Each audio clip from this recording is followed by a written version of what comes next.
Physics My Love, Story of Physics for Everyone, written by 𝗵𝗵𝘃𝗀𝗃 𝗠𝗆. Originally published on February 2, 2019 by Notion Press in India. Audiobook made by PHYSICSworld Database YouTube channel. All rights reserved. Any unauthorized reprint or use of this material is prohibited. No part of this book may be reproduced or transmitted in any form or by any means, electronic or mechanical, including photocopying, recording, or by any information storage and retrieval system without express written permission from the author. Preface. This is my first effort to write a book on physics, more specifically an introductory text in the world of physics. As a student, I love this subject from childhood and decided to stay with this forever. The chief aim of this book is to increase the interest of school students and others about physics. I want to show here the real beauty of physics. The subject matter is presented in a very simple way without mathematical calculations, so that everyone can understand easily. Every topic in this book presented with related pictures as much as possible. At first, I have shown that what really the physics is, in Chapter 1. Then in Chapter 2, I discussed the most fundamental stage of the history of science, that is the development of atomic models. After that, you will get knowledge about micro-world physics to macro-world physics through different examples. In this book, I discussed Raman effect in detail, obviously without mathematics, for all, because, in my opinion, we should know about that discovery for which India got Nobel Prize in Physics for the first time. In Chapter 9, I shared my concept on God. I discussed astronomy very briefly because there are already so many books on this topic. Maybe I'll write a book on this later. I hope this book in its present form will be able to increase your love on this subject. All valuable suggestions for the improvement of the book will be highly appreciated. Finally, I would like to thank my dearest grandfather for his help. He helped me to convert 𝗪𝗂𝗃𝗱𝗏 𝗵𝗃𝗃 in English for Chapter 9. Chapter 1. Introduction. What is physics? You'll get a definition of physics in any standard textbooks. According to Wikipedia, physics, knowledge of nature, is the natural science that studies the matter and its motion and behavior through space and time, and that studies the related entities of energy and force. Physics is one of the most fundamental scientific disciplines, and its main goal is to understand how the universe behaves. But in my opinion, physics is not just a subject but much more than that. If you treat physics as one of the subject for examination, then you cannot feel its beauty. You have to love it and feel it, otherwise, you cannot enjoy it. Physics is the ultimate subject. The whole universe, or things beyond it, works according to the laws of physics.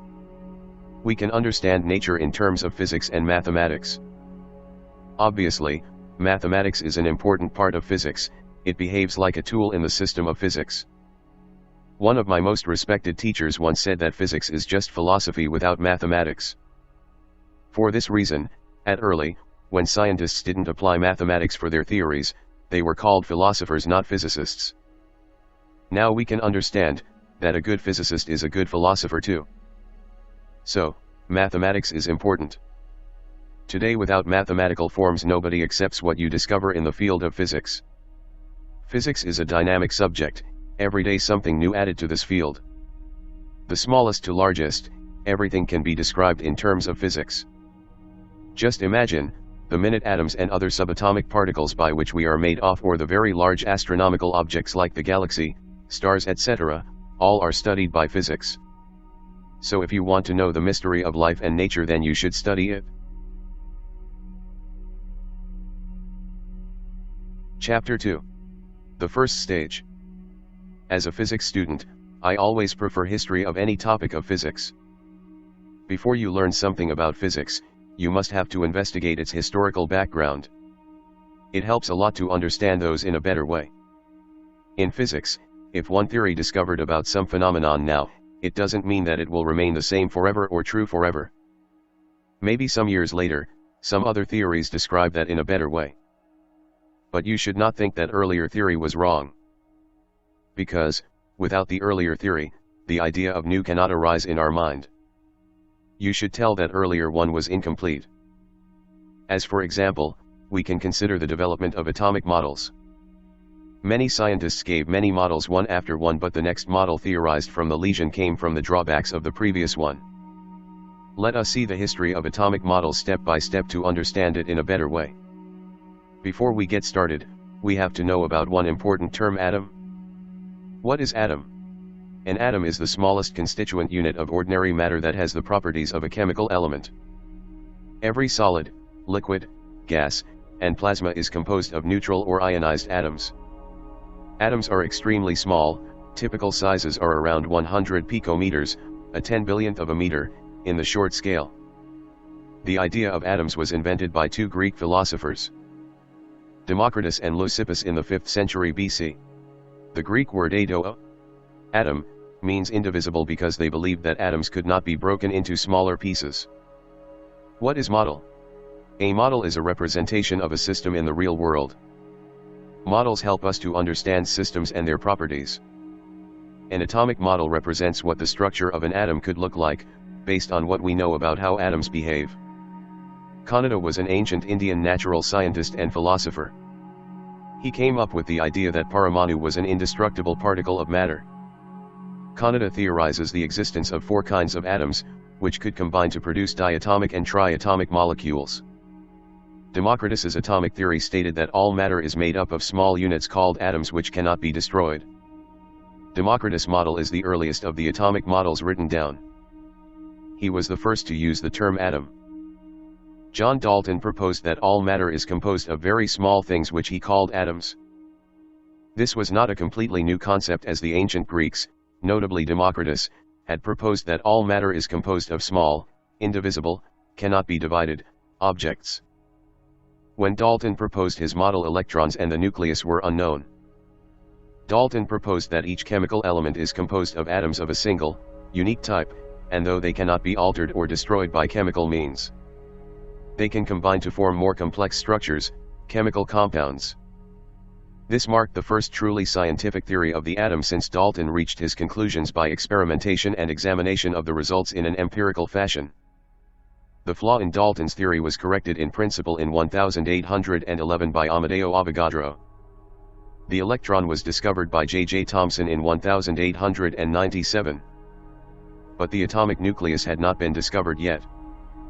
This model assumes that the entire positive charge is distributed over a sphere of radius equal to the atomic radius. In this homogeneous sphere of plus VE charge, the negatively charged electrons are embedded like plums in a pudding, that the atom is both stable and electrically neutral. In 1906, Thomson was awarded the Nobel Prize for his work in this field. However, even with the plum pudding model, there was still no understanding of how these electrons in the atom were arranged.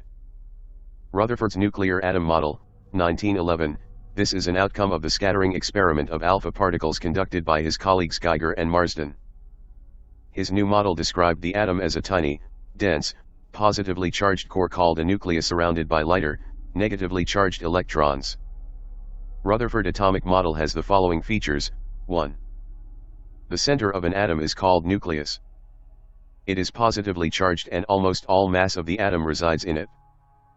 2 electrons spin around the nucleus in a circular path.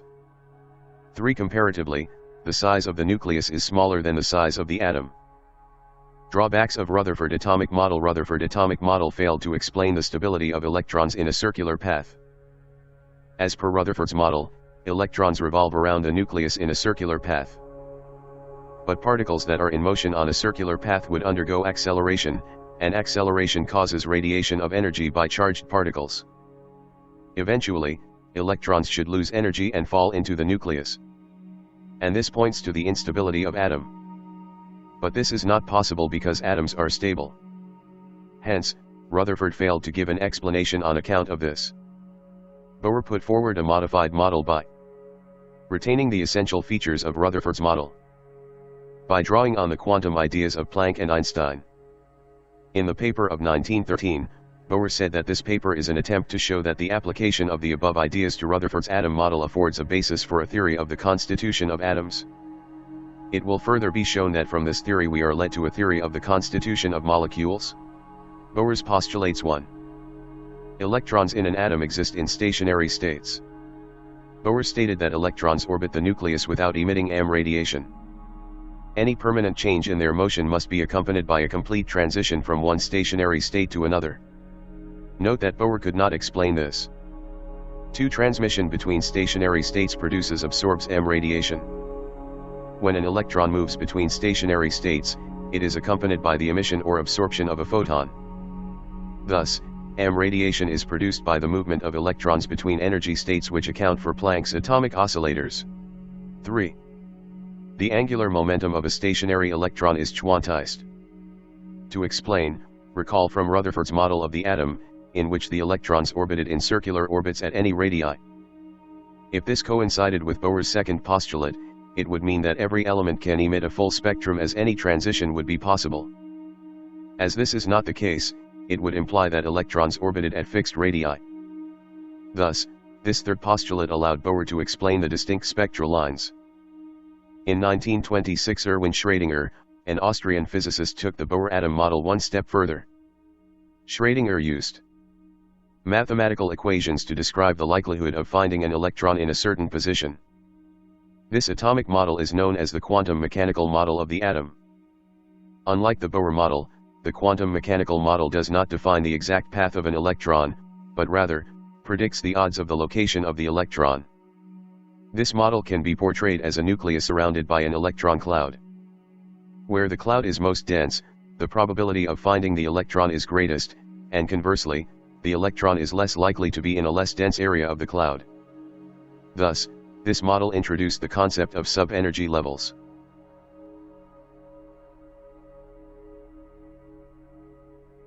Chapter 3. Physics of Microworld.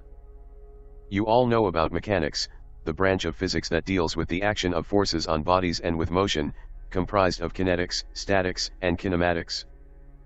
The branch of mechanics based on Newton's laws of motion and that is applicable to systems that are so large called Newtonian mechanics or classical mechanics. Every student has a general idea about this from the school level. In classical mechanics, objects are neither too big nor too small, more precisely, system on an atomic scale. These extreme cases are dealt with the theory of relativistic mechanics and quantum mechanics respectively. But these classifications of mechanics did not come suddenly. In this chapter, I'll tell you some very interesting incident about the origins of quantum mechanics. We'll know about the importance of quantum mechanics. Origins of quantum theory. Max Planck and the problem of black body radiation. Sometimes it happens that you search for the answer to a puzzle and you come up with some kind of answer just to fit the solution in which you don't completely believe in. All on a sudden this starts a revolution and opens up so many doors which you couldn't see when you solved the puzzle. Planck's triumph to solve the puzzle for blackbody radiation is such an example. But now we should have two questions in our mind: that, what is blackbody? And what is blackbody radiation? Is anything with black color is called blackbody? The answer is no in physics. The idea of a black body originally was introduced by Gustav Kirchhoff in 1860.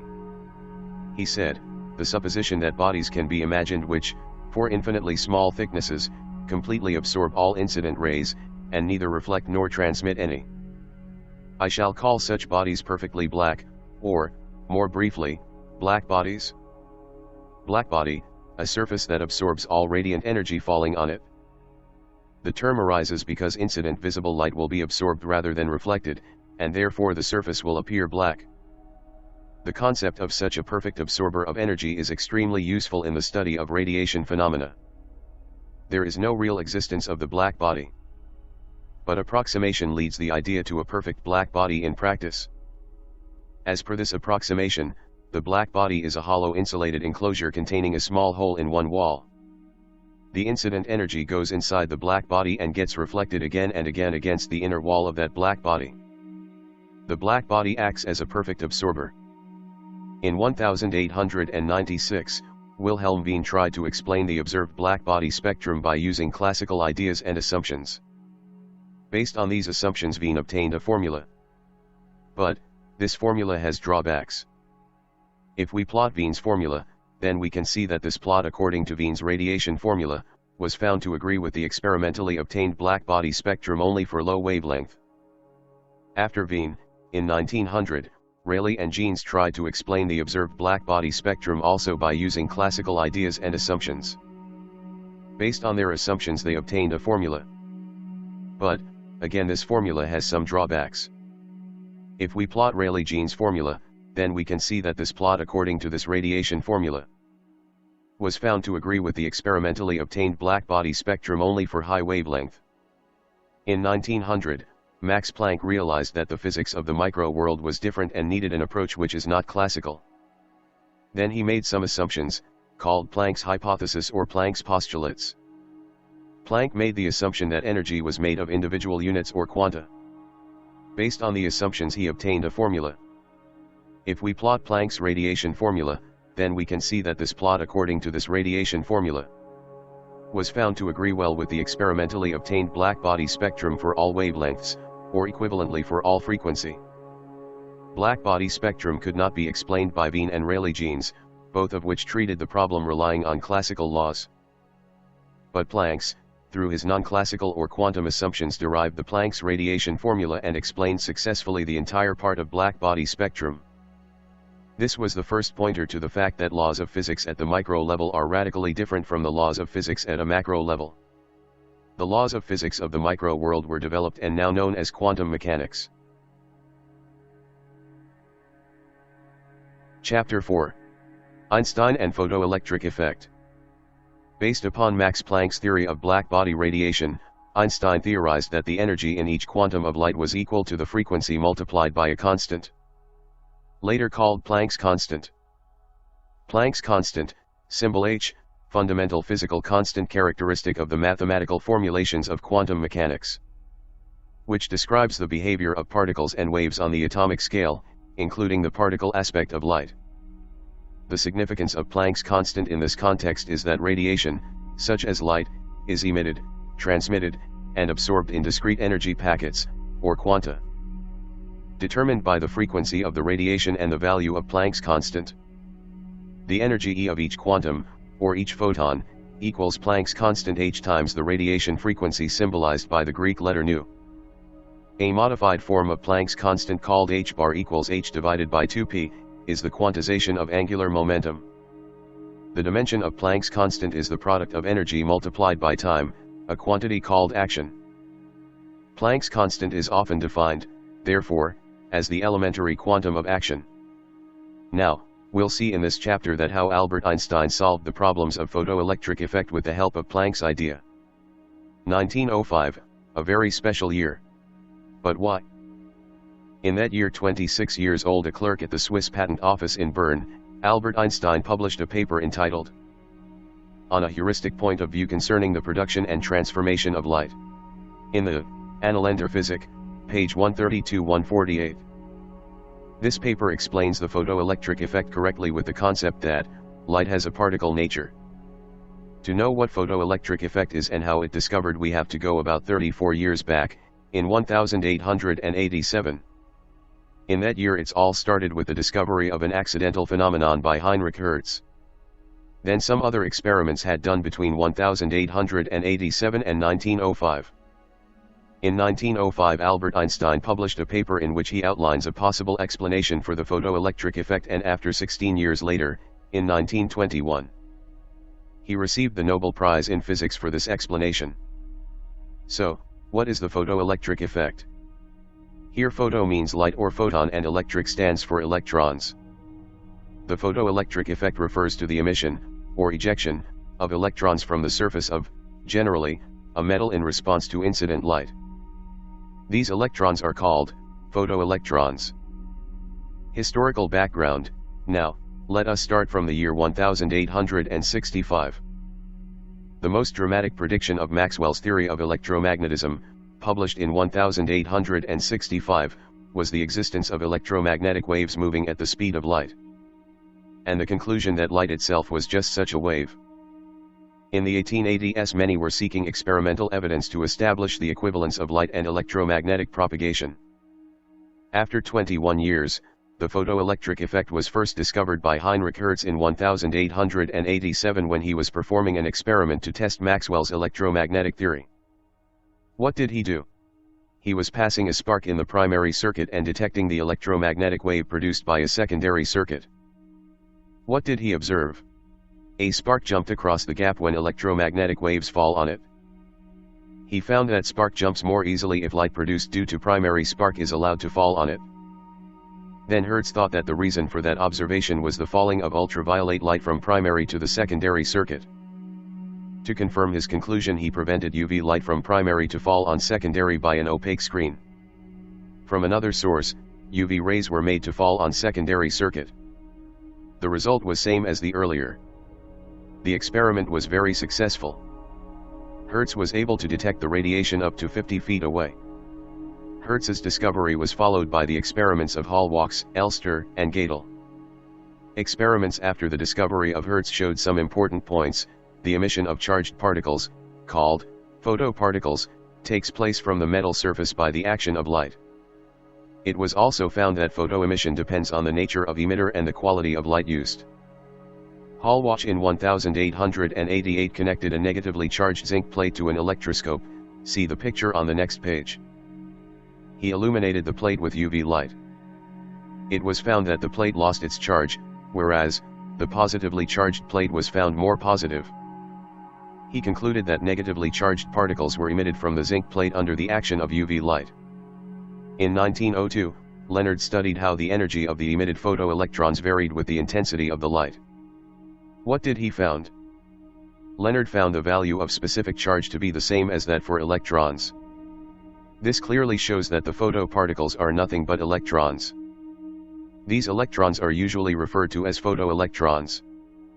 The current produced due to movement of photoelectrons is referred to as the photoelectric current. So, after many research and experiments by many scientists, they got some important results of this effect.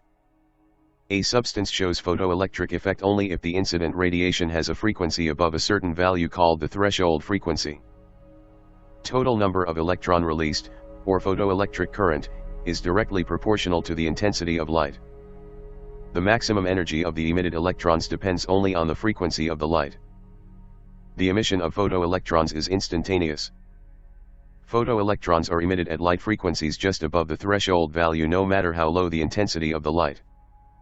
Now, the first attempts to explain the phenomenon were in terms of the classical electromagnetic theory. According to this theory, the electric and magnetic fields associated with the light wave exert forces on the electrons and so liberate them from the metal surface. But there were some problems.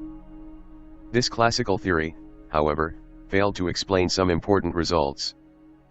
Based on classical wave theory, electrons require a period of time before sufficient energy is absorbed for it to escape from the metal. However, this did not happen in the photoelectric effect. Experimentally they observed that electron ejection commences without delay. Since the energy of the wave is dependent on the square of its amplitude, the classical wave theory predicts that if sufficiently intense light is used, the electrons would absorb enough energy to escape. There should not be any threshold frequency.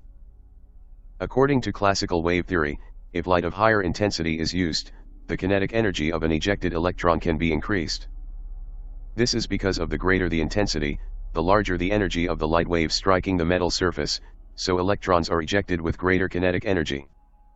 However, it cannot explain why maximum kinetic energy is dependent on the frequency and independent of intensity. Also, the electron's energy should not depend on the light frequency. But it does. So, we cannot explain the photoelectric effect with the classical electromagnetic theory or wave theory of light.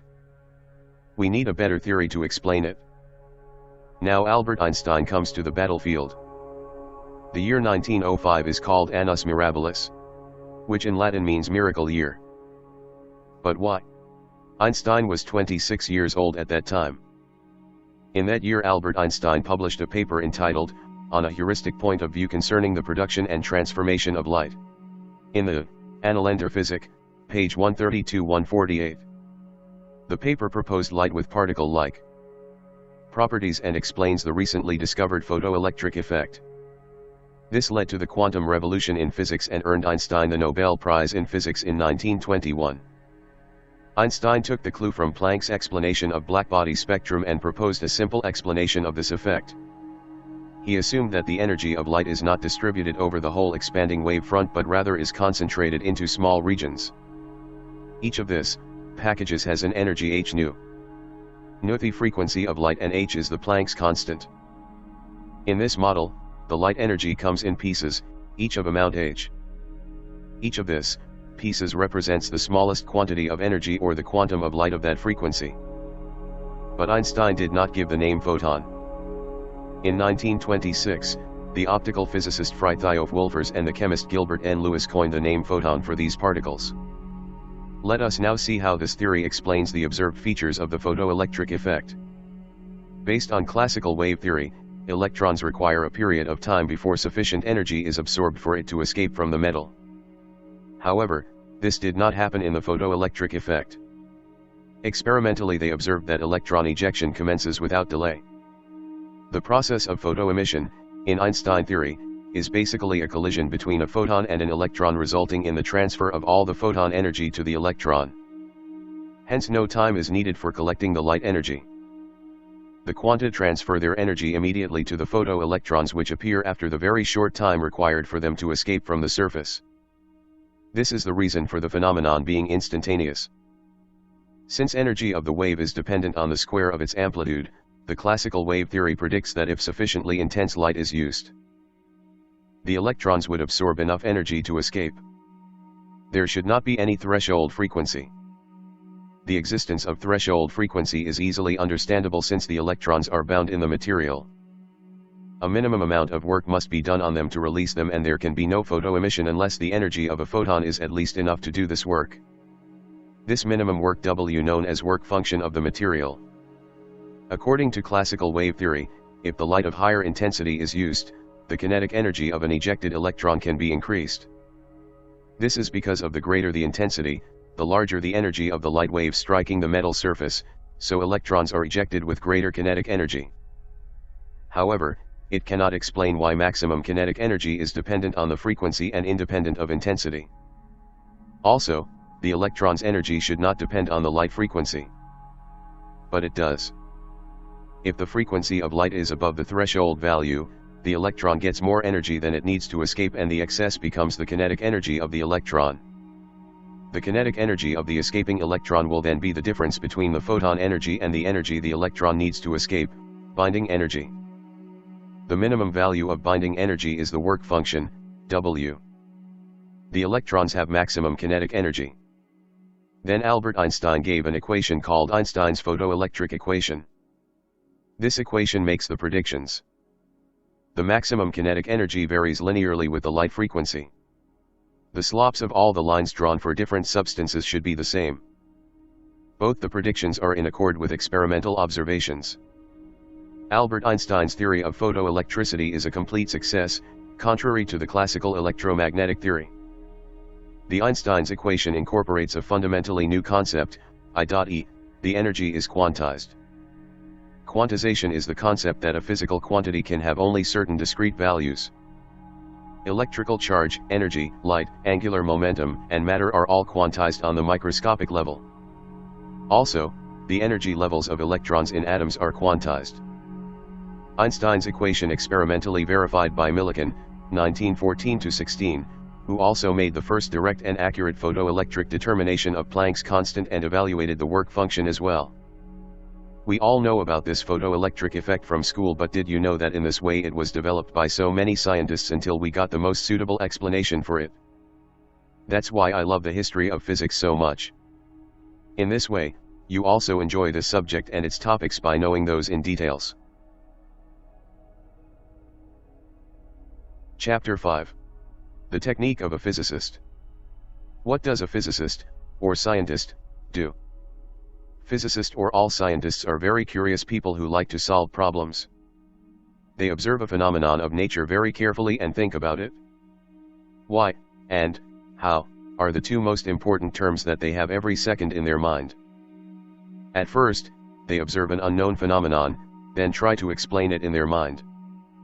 One of Einstein's most defining qualities was his remarkable ability to conceptualize complex scientific ideas by imagining real-life scenarios. He called these scenarios, Gedankenexperiments, German, thought experiment. When they got some possible answer that fit properly on that phenomenon, they give laws. Law is a descriptive principle of nature that holds in all circumstances covered by the wording of the law. A description of nature that encompasses more than one law but has not achieved the incontrovertible status of the law is sometimes called a theory. A hypothesis is a theory or laws that keep the suggestion that it may not be universally true. Then they try to prove those by various experiments over and over. If they got the correct result as their theory, then they represent their theories in mathematical form. In the next chapter, see Chapter 6, I'll also discuss one of the most genius minds, Sir Albert Einstein, and some of his thought experiments that changed the world of physics. One of my favorite teachers once said to us in class that, if you see some exceptional thing about a phenomenon that happened daily, then you can say that you discover something different and new. He also gave an interesting example: if a student present in the class every day but suddenly absent one day. Then if you notice that and try to find the cause of his/her absence and finally know that he/she did not come in class due to illness. Now you can say that you discover the cause of his/her absence. I think babies are true scientists because they are always eager to know something new and always ask questions like, why, how, etc. But only a few adults have that habit to ask questions about nature's mysteries. So, we can say a genius has a mind like a baby who never stops questioning. In my opinion, for a physicist, imagination power is more important than anything, as Sir Einstein said. Mathematics is a tool for physicists, so, no worry about it. But if you cannot think about a problem in physics, you cannot solve it. Another thing what physicists do is an assumption. It is very important. Many complex problems in physics could not be solved at first attempt, but if we assume a relatively simple model for the same problem and solve it, then we can solve the earlier problem by comparing that with the simple one. As for example, we see that for the problem of a particle in infinite square, well, in quantum mechanics, it is relatively easy to solve it in one dimension. After that, we solve in 3 dimensions by comparing with the first one. So, we have to imagine that problem in 1 dimension at first. Albert Einstein said that the true sign of intelligence is not knowledge but imagination. Chapter 6. Physics Lab in Mind. Albert Einstein, one of the greatest minds of the 20th century, forever changed the landscape of science by introducing revolutionary concepts that shook our understanding of the physical world.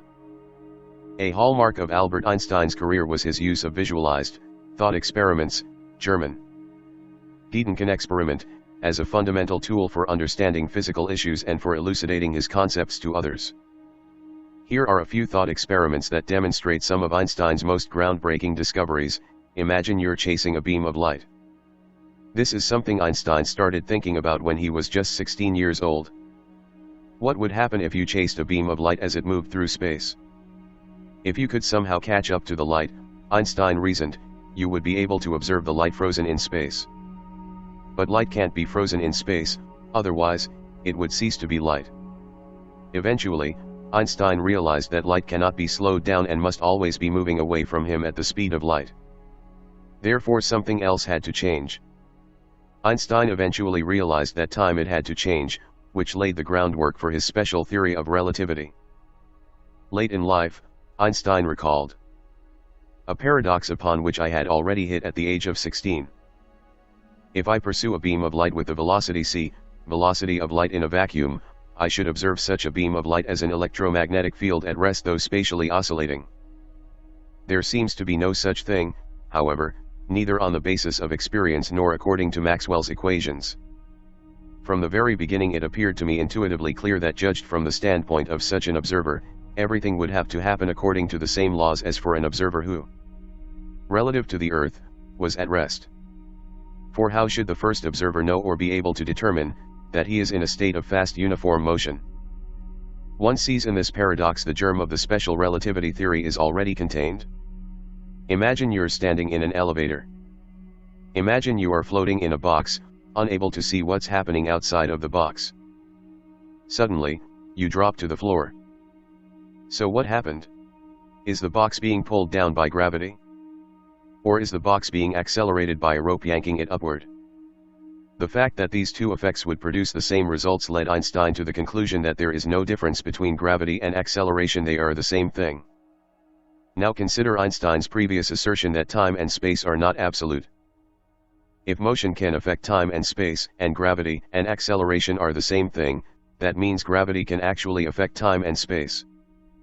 The ability of gravity to warp space-time is a huge part of Einstein's general theory of relativity.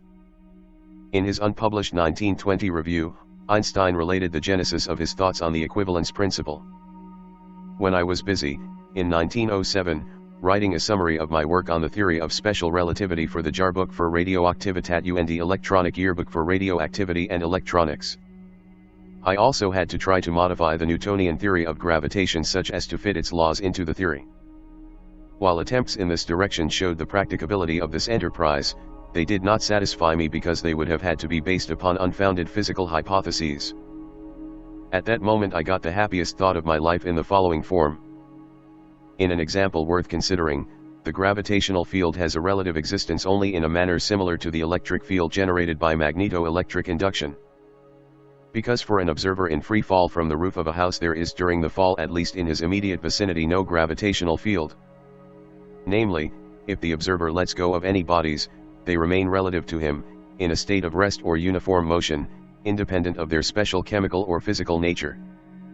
The observer, therefore, is justified in interpreting his state as being at rest. Imagine you're sitting on a train and lightning struck on both ends of the train.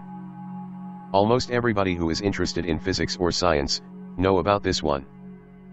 Imagine you're standing on a train while your friend is standing outside the train, watching it pass by. If lightning struck on both ends of the train, your friend would see both bolts of lightning strike at the same time. But on the train, you are closer to the bolt of lightning that the train is moving toward. So you see this lightning first because the light has a shorter distance to travel. This thought experiment showed that time moves differently for someone moving than for someone standing still, cementing Einstein's belief that time and space are relative and simultaneity doesn't exist. This is a cornerstone in Einstein's special theory of relativity. There are many other thought experiments done by Einstein like magnet and conductor, Einstein's lightbox, 𝗵𝗃𝗄𝗏 paradox, twin paradox, etc. Once Max Planck said there was hardly a problem in modern physics to which Einstein has not made a remarkable contribution. Times magazine chose him as person of the century and called him the greatest mind and paramount icon of our age. But it wasn't relativity that won Einstein his Nobel Prize. It is interesting that on September 14, 2015, the universe's gravitational waves were observed for the very first time.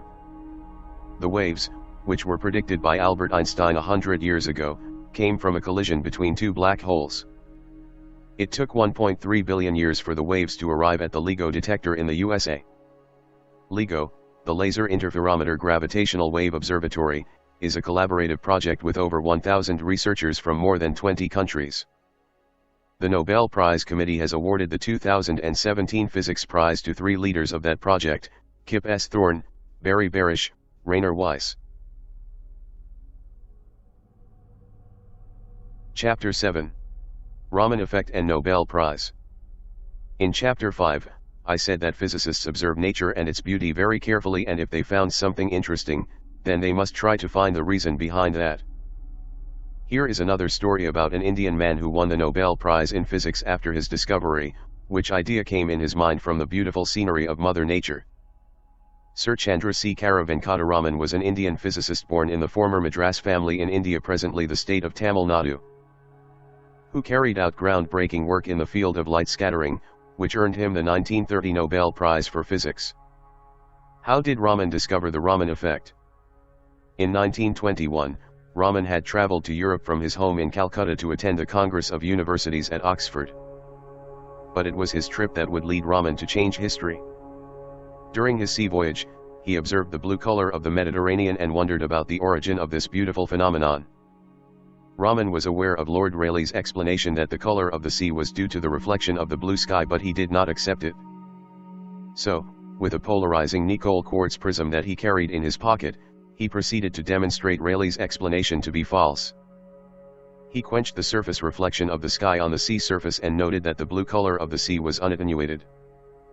With a diffraction grating, he showed that the maximum spectral intensity was different for the blue sky and the blue sea.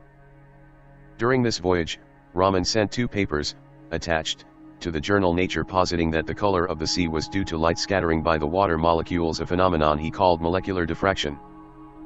Thus began Raman's new research obsession, the molecular basis of light scattering. Back home in India, Raman and his students observed the frequency shift of scattered light. They knew the phenomena was not Rayleigh scattering since that type of scattering did not produce a frequency shift. However, they needed to exclude the possibility that minute traces of fluorescence were causing the shift. To do this, they purified the liquids multiple times. When the phenomenon remained, they concluded that it was not due to fluorescence. By 1925, Raman had observed the frequency-shifted scattered light in more than 50 liquids and, by 1927, he had noticed that the scattered light was polarized. He described the phenomenon which he called modified scattering in a paper in Nature. Later it would be called the Raman effect. What is the Raman effect? Raman effect changes in the wavelength of light that occurs when a light beam is deflected by molecules. When a beam of light traverses a dust-free, transparent sample of a chemical compound, a small fraction of the light emerges in directions other than that of the incident beam. Most of this scattered light is of unchanged wavelength. A small part, however, has wavelengths different from that of the incident light. Its presence is a result of the Raman effect.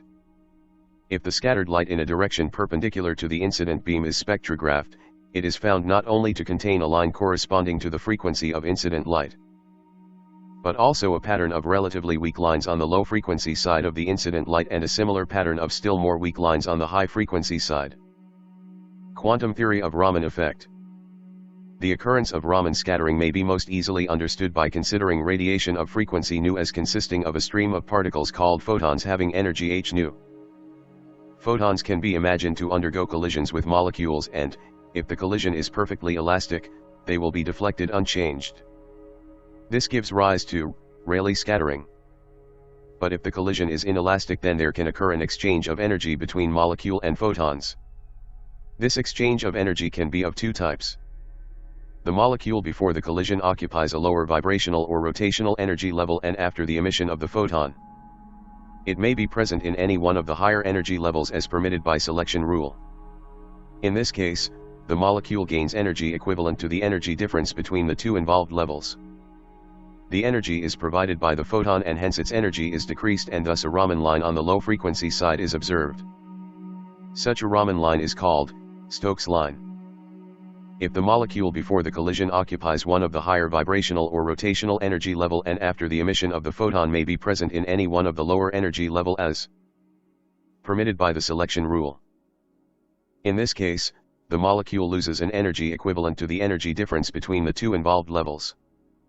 This energy is gained by photon and hence its energy is increased, and thus a Raman line on the high frequency side is observed.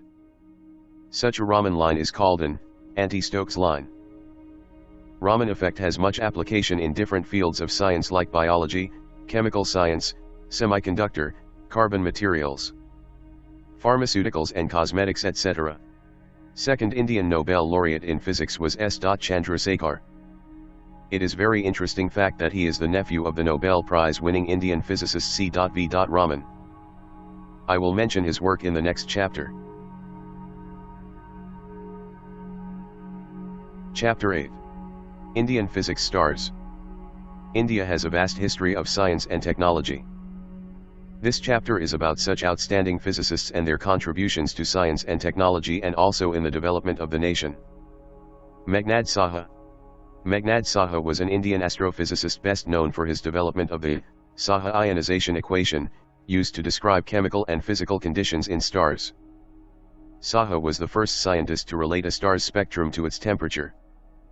Meghnad Saha was born in 1893 in 𝗪𝗪𝗪, a village near Dhaka, in the former Bengal Presidency of British India, in present-day Bangladesh. He became Fellow of the Royal Society in 1927. He was president of the 21st session of the Indian Science Congress in 1934. Saha was nominated for the Nobel Prize in Physics for 1930 by 𝗵𝗵𝘆𝘀𝗶𝗰 and 𝗵𝗫𝗂𝗃𝗄𝗏 The Nobel Committee evaluated Saha's work. It was seen as a useful application, but not a discovery. Thus he was not awarded the prize. Saha was nominated again for the prize in 1937 and 1940 by Arthur Compton, and in 1939, 1951, and 1955 by Mitra. The committee held to its previous decision. Meghnad Saha was the chief architect of river planning in India and prepared the original plan for the Damodar Valley project. For a gas at a high enough temperature and/or density, the thermal collisions of the atoms will ionize some of the atoms, making an ionized gas. When several or more of the electrons that are normally bound to the atom in orbits around the atomic nucleus are freed, they form an independent electron gas cloud CO existing with the surrounding gas of atomic ions and neutral atoms. In turn, this generates an electric field, where the motion of charges generates currents, making a localized magnetic field, and creates the state of matter called plasma. The Saha equation describes the degree of ionization for any gas in thermal equilibrium as a function of the temperature, density, and ionization energies of the atoms. It expresses how the state of ionization of any particular element in a star changes with varying temperatures and pressures. The spectrum of a star is directly related to the relative numbers of atoms and ions it contains because each atom or ion can absorb or emit radiation of a particular set of wavelengths. Satyendra Nath Bose. Satyendra Nath Bose was an Indian physicist born in Calcutta, now Kolkata, on January 1, 1894. He is best known for his work on quantum mechanics in the early 1920s, providing the foundation for Bose-Einstein statistics and the theory of the Bose-Einstein condensate. A Fellow of the Royal Society, he was awarded India's second highest civilian award, the Padma Vibhushan in 1954 by the Government of India. The class of particles that obey Bose-Einstein statistics, bosons, was named after Bose by Paul Dirac. What can we say about the statistics displayed by particles that show quantum mechanical behavior, but do not obey Pauli's exclusion principle? What are examples of such particles? Particles that have integer spins such as photons, several atoms, and even pairs of electrons under some conditions, fall under this category. The statistical behavior of these particles was described by Satyendra Nath Bose and Albert Einstein, and goes by their names as Bose-Einstein statistics. Particles obeying these statistics are called bosons. We all know about the God particle or Higgs boson, which is also a boson particle which obeys the Bose-Einstein statistics. The Higgs boson is an elementary particle in the standard model of particle physics, produced by the quantum excitation of the Higgs field, one of the fields in particle physics theory. It is named after physicist Peter Higgs, who, in 1964, along with 5 other scientists, proposed the mechanism, which suggested the existence of such a particle. Its existence was confirmed by the ATLAS and CMS collaborations based on collisions in the LHC, Large Hadron Collider, at CERN. On December 10, 2013, 2 of the physicists, Peter Higgs and François Englert, were awarded the Nobel Prize in Physics for their theoretical predictions. This particle helps give mass to all elementary particles that have mass, such as electrons and protons. Homi Jahangir-Babha. Homi Jahangir-Babha was an Indian nuclear physicist born on October 30, 1909 at Bombay, British India, present-day Mumbai, India. He was the founding director and professor of physics at the Tata Institute of Fundamental Research, TIFR. Colloquially known as Father of the Indian Nuclear Program, Babha was also the founding director of the Atomic Energy Establishment. Trombay, AEET, which is now named the Babha Atomic Research Center in his honor. TIFR and AEET were the cornerstones of Indian development of nuclear weapons, which Babha also supervised as director. In January 1933, Babha received his doctorate in nuclear physics after publishing his first scientific paper, The Absorption of Cosmic Radiation. In the publication, Babha offered an explanation of the absorption features and electron shower production in cosmic rays. The paper helped him win the Isaac Newton Studentship in 1934, which he held for the next 3 years. The following year, he completed his doctoral studies in theoretical physics under Ralph H. Fowler. During his studentship, he split his time working at Cambridge and with Niels Bohr in Copenhagen. In 1935, Babha published a paper in the Proceedings of the Royal Society, Series A, in which he performed the first calculation to determine the cross-section of electron-positron scattering. Electron-positron scattering was later named Babha scattering, in honor of his contributions in the power from the country's vast thorium reserves rather than its meager uranium reserves. This thorium-focused strategy was in marked contrast to all other countries in the world. The approach proposed by Babha to achieve this strategic objective became India's 3-stage nuclear power program. Subramanian Chandrasekhar. 𝗵𝗵𝘀𝗀 𝗠𝘆 was an Indian-American astrophysicist who spent his professional life in the United States. Born on October 9, 1910 at Lahore, Punjab, British India. He was awarded the 1983 Nobel Prize for Physics with William A. Fowler for theoretical studies of the physical processes of importance to the structure and evolution of the stars. His mathematical treatment of stellar evolution yielded many of the best current theoretical models of the later evolutionary stages of massive stars and black holes. The Chandrasekhar limit is named after him. White dwarf stars are the end products of the stellar evolution of low to medium mass stars like our Sun. They are extremely dense objects. 1 teaspoon of white dwarf material would weigh several tons, and are supported against further gravitational collapse by electron degeneracy pressure. The Chandrasekhar limit of 1.4 solar masses is the theoretical maximum mass a white dwarf star can have and still remain a white dwarf, though this limit does vary slightly depending on the metallicity. Above this mass, electron degeneracy pressure is not enough to prevent gravity from collapsing the star further into a neutron star or black hole. His calculations made people understand about supernovas, neutron stars, and black holes, which was identified in 1972. 𝗵𝗃𝗃𝗀𝗃 𝗵𝗃𝗃𝗃 was a leading Indian physicist, known for his research in general relativity and cosmology. But I think only a few people or students know about him. He was born on September 14, 1923 at Barisal in East Bengal, British India, now Bangladesh. His most significant contribution is the eponymous 𝗏𝗏 equation, which demonstrates that singularities arise inevitably in general relativity and are a key ingredient in the proofs of the Penrose-Hawking singularity theorems. Chapter 9. Ancient Indian Physics. One of the oldest civilizations in the world, Indian civilization was one of the most advanced of all the early civilizations. Ancient India was a land of sages and seers as well as a land of scholars and scientists. As a science student, I never neglect our ancient manuscripts, Vedas, Puranas, etc. Vedas means knowledge.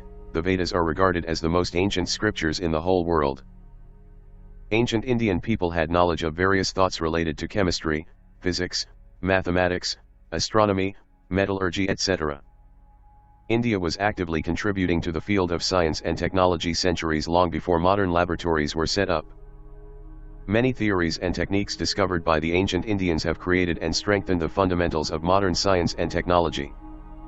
It would be surprising for many Indians today to know that the concepts of the atom, Anu, Parmanu, and relativity, 𝗏𝗵𝘃𝗃, were explicitly stated by an Indian philosopher nearly 600 years before the birth of Christ. I already discussed the story of Kannada in Chapter 2. The nature of Vasiscadarsana by Mahārષi Kannada and physics is the same. The ancient Indian scholars proposed the concept of mass-energy equivalence as well. The Shakti Veda or Shakti philosophy solely emphasis on the essence of energy. It imagines energy beyond Genesis on the universe as a woman named Durga. The energy has been imagined as a woman, as women are ones who reproduce and ensures continuity of species.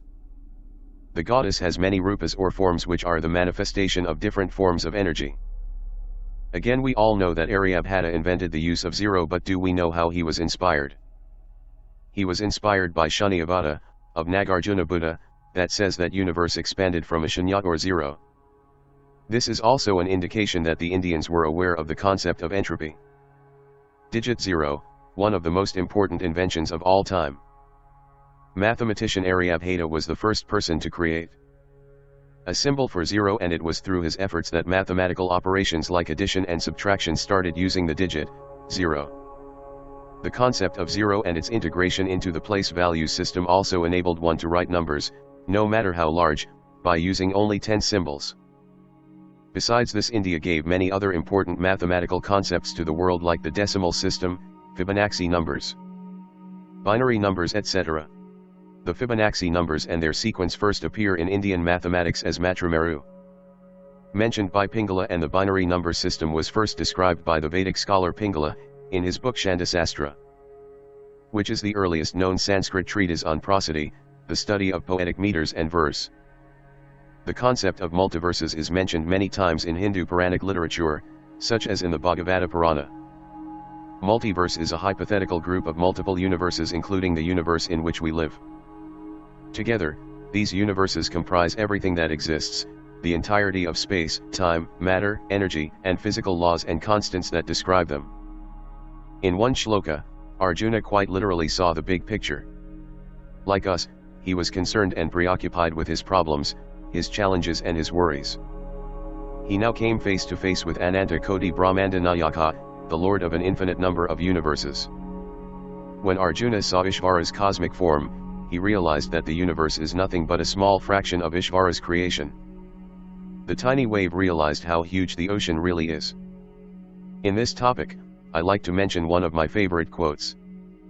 A few people laughed, a few people cried, most people were silent.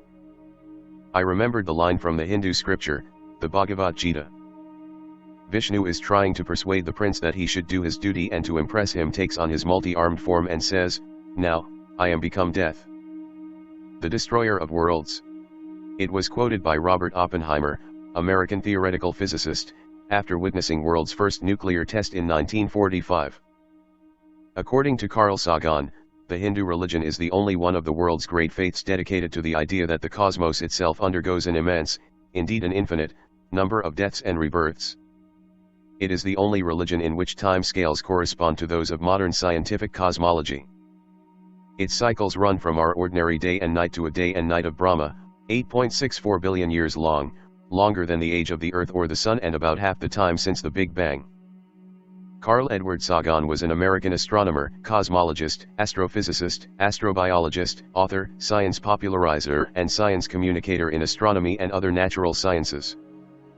A famous book written by him is Cosmos. You should not believe in religious superstitions. Today's religions are more like a business, but it does not imply that all Vedas, Puranas are wrong. Our ancient knowledge has been destroyed by different foreign invaders. Even the whole library, in 𝗓𝗏𝗍𝗍, was turned into ashes. In this book, I just provide a little description about our ancient science, physics, and mathematics to increase your interest for physics. But if you want to know more about ancient Indian physics, then you should read the book Physics in Ancient India by Narayan Gopal Dhangra and Shankar Gopal Nane. Chapter 10. The Journey from Beginning to the End. I told that physics is the ultimate subject which describes the laws of nature. Here, ultimate means with this subject we are able to solve all mysteries of the universe from the beginning to the end. But till now we know only a few % about our universe, or things beyond it, if exist. The biggest questions of all time are who we are, and, from where we came, why the universe created, are we alone in this whole creation, is there anything beyond our universe, and many more.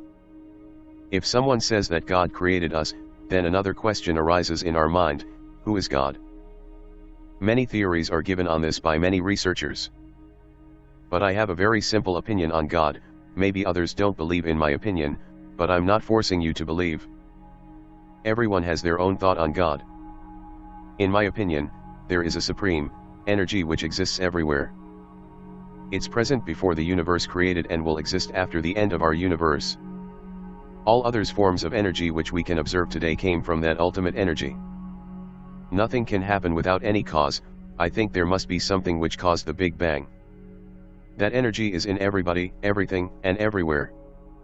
If you like to term it as God, then God is the supreme energy. This supreme energy is omnipotent. In some of the previous chapters, I only told and discussed the phenomenon of the microworld like quantum physics, photoelectric effect, Raman effect, etc. Now we see the physics of very large-scale objects like sun, stars, galaxy, and many more celestial objects. Astronomy is a natural science that studies celestial objects and phenomena. It applies mathematics, physics, and chemistry in an effort to explain the origin of those objects and phenomena and their evolution. I noticed that some people think astronomy and astrology are same. For their kind information, I want to tell that these two things are completely different. Astrology, horoscope, has no relation to science. You should not believe in those stupid things. It is concerned with the evolution, physics, chemistry, meteorology, and motion of celestial objects. as well as the formation and development of the universe. Astronomy is one of the oldest sciences. Astronomers of early civilizations performed methodical observations of the night sky, and astronomical artifacts have been found from much earlier periods. However, the invention of the telescope was required before astronomy was able to develop into modern science. Astrophysics is the branch of astronomy that employs the principles of physics and chemistry to ascertain the nature of the astronomical objects, rather than their positions or motions in space. I always wonder to see the beauty of space and its objects. Do you ever see the images of space in books, internet, TV, etc.? How beautiful those are, isn't it? I have very much interest in this part of physics from my childhood. Yes, I remember, when I was in class 6 in school. It seems to be the most mysterious than any other parts of physics. Obviously all parts of physics related to one another, and in the end, we see that physics, chemistry, mathematics, biology come to a single point and related to each other. I think almost everyone listens to the term black hole at least one time in their life. It is one of the most interesting objects of space. A black hole is the ultimate manifestation of a region of strong gravity. I think you all know about gravity. A black hole is a region of space within which the force of gravity is so strong that nothing, not even light, can escape. You can think, it is a great amount of matter packed into a very small area. The existence of such objects was first suggested as far back as the late 1700s. However, it was Karl Schwarzschild, 1873 to 1916, a German astronomer, who basically developed the modern idea for a black hole using Einstein's theory of general relativity. Here I should tell you some about the theory of relativity. I already mentioned about Sir Einstein's thought experiments that lead to the theory of relativity. In 1905, Albert Einstein determined that the laws of physics are the same for all non-accelerating observers and that the speed of light in a vacuum was independent of the motion of all observers. This was the theory of special relativity. Then after 10 years later, he published his theory of general relativity in 1915. In it, he determined that massive objects cause a distortion in space-time, which is felt as gravity. When I read about relativity theory for the first time, I had a question in my mind. Why is special relativity called special? Special theory of relativity is called special because it is limited to a special case of inertial frames of reference. In general relativity, Einstein just included the effect of gravity. There are many other celestial objects in our universe, but in this book, I just provide a very brief description of astronomy. All the stars, planets, and galaxies that can be seen today make up just 4% of the universe. The other 96% is made of stuff astronomers can't see, detect, or even comprehend. These mysterious substances are called dark energy and dark matter. Maybe one day we can solve more mysteries of the universe. One more thing that attracts me very much is time. I think nothing is more complex as time. One of the most important questions concerning the foundations of physics, especially since the discovery of relativity and quantum theory, is the nature and role of time. Time is something we deal with every day, and something that everyone thinks they understand, but nobody can understand it properly till now. Obviously many people have many theories about time.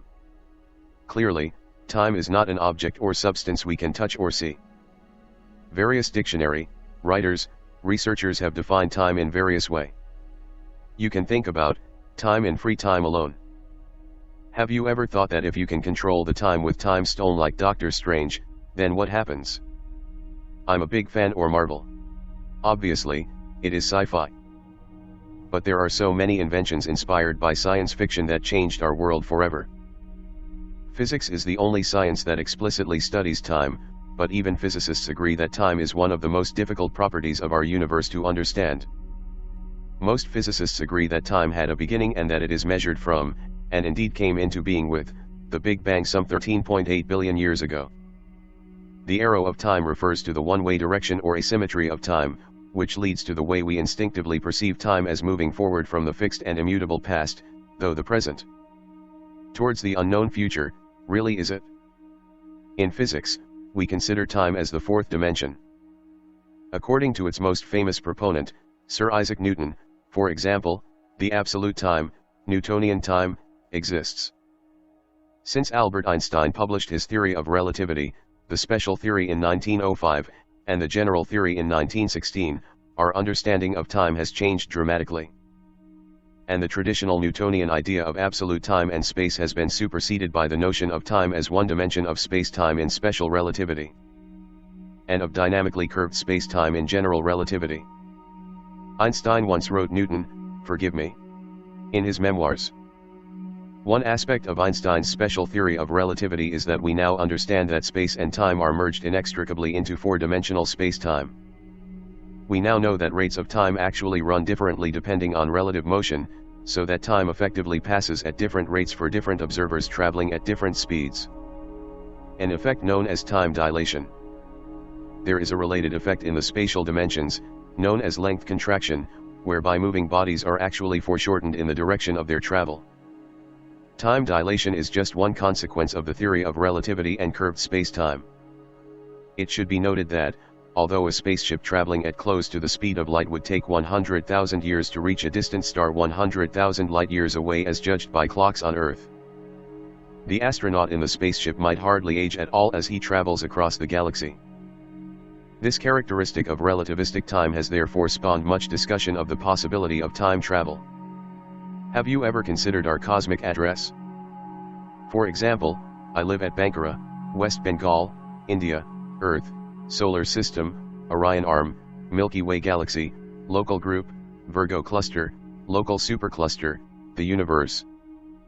The Solar System consists of the Sun and those objects bound to it by gravity, the terrestrial planets, Mercury, Venus, Earth, and Mars, the gas giants, Jupiter, Saturn, Neptune, and Uranus, and various dwarf planets, protoplanets, and asteroids. However measured, it is less than a light-year across. The Milky Way galaxy is a barred spiral galaxy with a diameter of about 100,000 light-years and containing about 200 billion stars. Our solar system is located towards the edge of one of the Milky Way's outer spiral arms, known as the Orion Arm or local spur, about 25,000 to 28,000 light-years from the galactic center. The local group is a small group or cluster of gravitationally bound galaxies, which includes the Milky Way, the Andromeda Galaxy and the much smaller Triangulum Galaxy, along with smaller satellite and dwarf galaxies such as the Large Magellanic Cloud, LMC, the Sagittarius Dwarf Galaxy and Canis Major Dwarf Galaxy. The Virgo supercluster is an irregular group of clusters of galaxies, between 100 and 200 million light-years Indiana diameter, which incorporates our local group of galaxies and about 100 other clusters. In a fascinating 2014 study for Nature, a team of scientists mapped thousands of galaxies in our immediate vicinity and discovered that the Milky Way is part of a jaw-droppingly massive supercluster of galaxies that they named 𝗤𝗃𝗃𝗃. This structure is much bigger than astronomers had previously realized. 𝗤𝗃𝗃𝗃 contains more than 100,000 galaxies, stretches 500 million light-years across, and looks something like this. The Milky Way is just a speck located on one of its fringes on the right. The new definition of the local supercluster subsumes the prior defined local supercluster, the Virgo supercluster, as an appendage. The universe is what we usually think of as the totality of known or supposed objects and phenomena throughout space. The observable part alone contains over 10 billion trillion stars arranged in about 100 billion galaxies and is estimated to be around 156 billion light-years Indiana diameter. Let's take a look at the timeline of our universe. The Big Bang, 13.7 billion years ago. In its earliest stages, the universe was very hot and very dense. So hot and dense, in fact, that even subatomic particles such as electrons and protons were being created and destroyed all the time. Most of the universe was composed of photons, particles of light. The matter, the stars, planets, and we are made of account for a tiny fraction of the energy. With all this going on, the universe was opaque, meaning that light couldn't get very far before being stopped or redirected by something. Inflation, 10 to 35 seconds after the Big Bang. Current theories involve a very brief, but very rapid period of expansion in the early universe. This period was very brief, in fact only around 10 to 35 seconds, That's 0.000000000000000000000000000000000000000001 seconds, but in that time it is thought that the universe expanded by a factor of around. Any tiny quantum fluctuations left by the Big Bang are inflated to be much larger than they were before. To anyone inhabiting the universe at this time, it would have seemed to get a lot smoother all of a sudden. The first 3 minutes after the Big Bang. About 3 minutes after the Big Bang, the universe was still at a temperature of around 1 billion degrees. By this time, however, the matter which makes up the universe was fixed, about 3/4 hydrogen and 1/4 helium. We still see basically this proportion today, though it has changed slightly over time as stars have burned hydrogen and helium and made heavier elements. The universe was still opaque, and the vast majority of it is still composed of photons, or particles of light, scattering around. For the next few 100,000 years, the universe will remain this way. Over time, the slightly denser regions of the universe will attract more material from the less dense regions, making the universe ever so slightly non-uniform. The 𝗵𝗵𝘆𝗀𝗀, 400,000 years after the Big Bang. Around 400,000 years after the Big Bang, the universe had cooled to around 3000 Kelvin. It was then cool enough for atoms to form without being ripped apart by the intense radiation. The atoms were formed by electrons and protons combining, and once this had happened there was nothing left to get in the way of the light. The universe became transparent. The Dark Ages, 400,400 million years after the Big Bang. After the emission of the cosmic microwave background or 𝗵𝗵𝘆𝗀, the universe was made up primarily of neutral gas. There were denser regions, with slightly more gravitational pull than the less dense regions. The extra gravitational pull meant that these regions accumulated more matter, and so got denser. As it got denser, it got slightly hotter, but not yet hot enough to start forming any stars. The first stars, 400 million years after the Big Bang. After a few 100 million years, most of the universe had cooled to a few 100 degrees above absolute zero. However, throughout the Dark Ages parts of it had been getting denser and hotter and hotter. Eventually, the centers of these regions became hot enough to start burning hydrogen, and the first stars were born. The first galaxies, 1 billion years after the Big Bang. After about 1 billion years, the densest regions of the universe had become truly massive. Collections of thousands and millions of stars grouped together to form the first galaxies, and then these galaxies collided and merged to form larger galaxies. These regions evolved into the huge superclusters of galaxies which we see today. Galaxy evolution, 19 billion years after the Big Bang. As galaxies formed, they also moved around, crashing into one another. Every time galaxies collide, gas and dust are thrown together, creating maelstroms between the stars. The gas and dust are churned up and heated, with some of it forming new stars. The galaxies collected together into clusters, and the clusters into superclusters. The solar system, 9 billion years after the Big Bang. Around 9 billion years after Big Bang, our sun formed from a huge cloud of gas and dust. It was mainly composed of hydrogen and helium, but with some contamination by the heavier elements created by the previous generations of stars. As the sun was forming, the gas and dust left over from the initial cloud were forming a disk around it. Over hundreds of millions of years, planets grew out of the dusty disk, forming the solar system we see around us today. At the same time, the same thing was going on throughout the universe. The future. Current measurements indicate that the expansion of the universe is accelerating, with dark energy pushing the galaxies and clusters of galaxies further apart. The Big Crunch is one of the theoretical scenarios for the ultimate fate of the universe, in which the metric expansion of space eventually reverses and the universe recollapses, ultimately causing the cosmic scale factor to reach zero or causing a reformation of the universe starting with another Big Bang. The last words. So, until now, we can understand that physics is everywhere. If we want to understand nature, the universe, things beyond it and most importantly the God, then we have to study physics. This is the only subject which can answer these questions properly. But for that, you should love physics and not treat it just as a subject of your class course. This love generated by our respected teachers who teaches us to feel it. I'm very lucky that I get such teachers in my life.